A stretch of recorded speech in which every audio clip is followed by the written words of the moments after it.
Hi everyone. Let's go ahead and start our section 5 of chapter 19, and this is going in and taking a look at the structures that are going to be involved in controlling the heart activity. So we're going to be taking a look at the components of the heart's conduction system, but then we're going to also take a look and see how the nervous system is going to go in and innervate the heart as well. So the heart is known as having something called automaticity. What automaticity is that it's the ability for a cell to depolarize itself, to be able to reach threshold, and to be able to generate its own action potential. And you might be thinking, well, why does it need to do that? Remember back in 2401 with all muscle cells, in order for them to contract, they have to have some kind of electrical stimulus.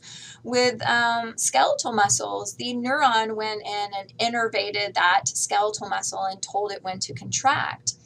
Well, it's going to be a little bit different in here in the heart, in the fact that the muscle cells are going to be told by these special conducting cells in the heart when to contract.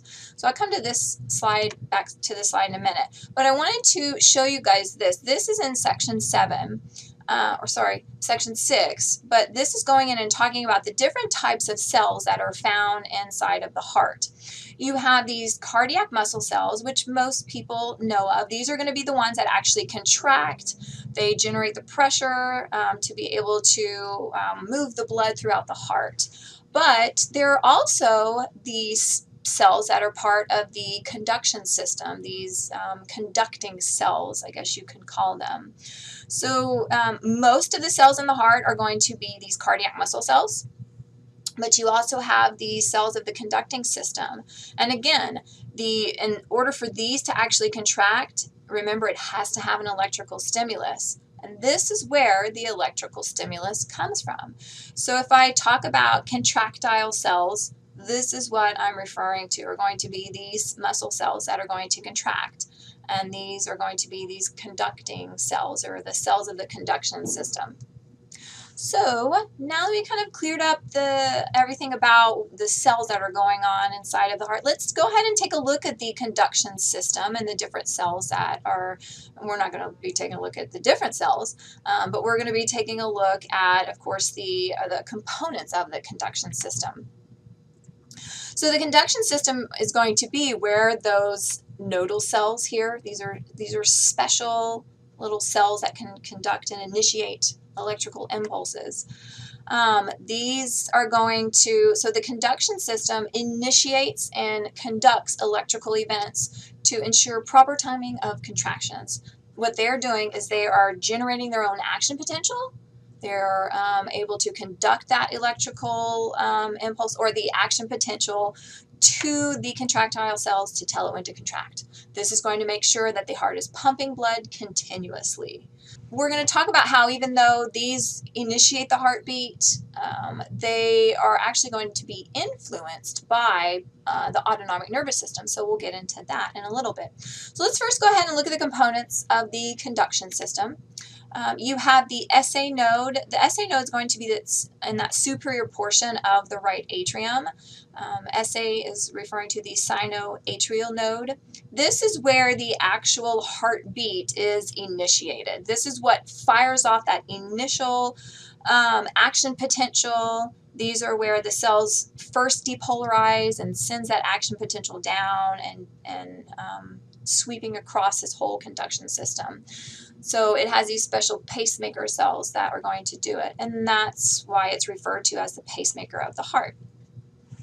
So that action potential is going to go down to the AV node. So here's the AV node, or atrioventricular node. It kind of sits close to the coronary sinus of the right atrium. And then from there, it's going to start to go down the septum. And this is known as the AV bundle. It's also known as the bundle of His, H-I-S. And then as you can see, it's split, so it can start going into the left and the right ventricles. And these are going to be the left and the right bundles. And then the little offshoots are going to be called Purkinje fibers.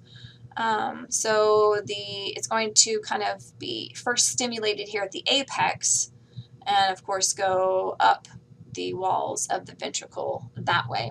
So the SA node is going to be this kind of continuous, hopefully non-stop initiator of the heartbeat. It's going to be a rhythmic pattern, and it's just going to keep doing that over and over again, hopefully, and for the rest of your life in a continuous pattern.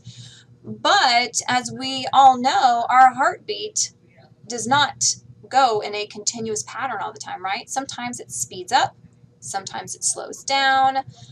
So that's when the nervous system is going to come into play. So the nervous system is going to be able to go in there, and it innervates the heart. And what it's doing is it goes in and modifies the cardiac activity. It is not going to initiate it at all. It's going to only modify it. So in the medulla, you are going to have something called the cardiovascular center.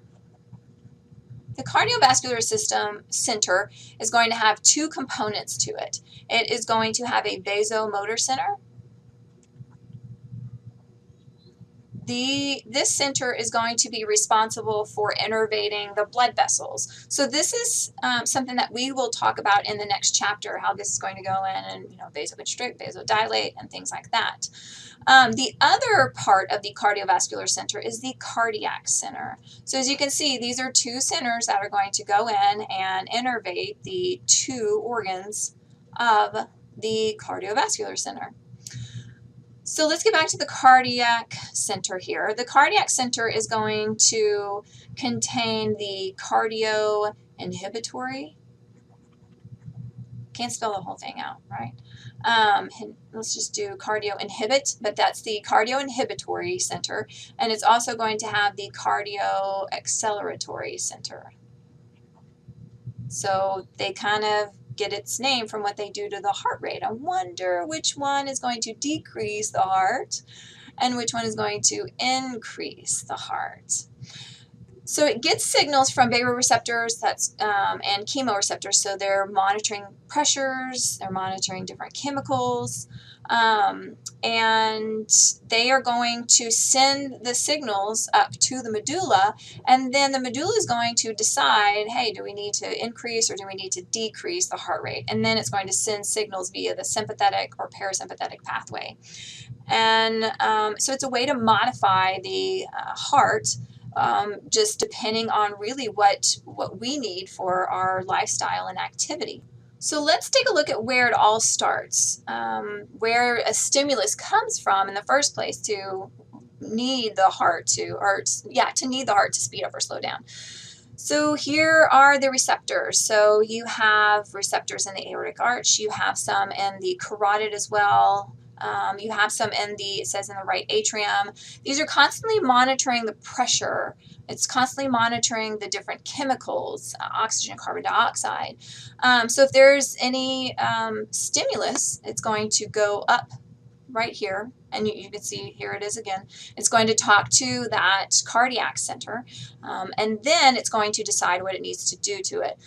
So let's talk about some circumstances when our heart rate is going to need to speed up or slow down and how this whole mechanism is going to come into play. So let's say that you have signals that are moving down here. Let's say that you're exercising or something like that is occurring. So what the cardio acceleratory center is going to do is it's going to send nerve signals here along this cardiac nerve. So the green arrow is going in an M, showing you that it's the sympathetic neurons, and it is going to innervate a few different places. It innervates the SA node, it innervates the AV node, and it also innervates the walls of the ventricles as well. So what this does, when it innervates the SA node and the AV node, it is going to cause an increase in your heart rate. So understandable, right, whenever you are exercising. Another thing that it does, whenever you see these little green colored neurons, I guess I should say, they also are going to innervate the myocardium. And what that does is it's going to help increase the force of the contraction as well. So that's why sometimes when your sympathetic innervation kicks in, your heart does feel like it is being a lot stronger than normal. Let's take a look at the opposite over here at parasympathetic innervation. This usually decreases heart rate, and it does it typically at rest. If you think about what sympathetic innervation does, the rest and digest, yeah.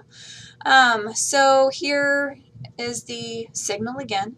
The cardioinhibitory center is going to send signals via the vagus nerve. So here's a right and a left vagus nerve. As you can see, they innervate only the SA node and the AV node. So when it gets the signal from a parasympathetic innervation, that goes in and causes a decrease in the heart rate. As you can see, there is no parasympathetic innervation to the myocardium. So parasympathetic innervation does not have any kind of influence over the contractility or the force of contraction of the heart. It doesn't decrease the force of a contraction. You can actually only increase it through sympathetic innervation.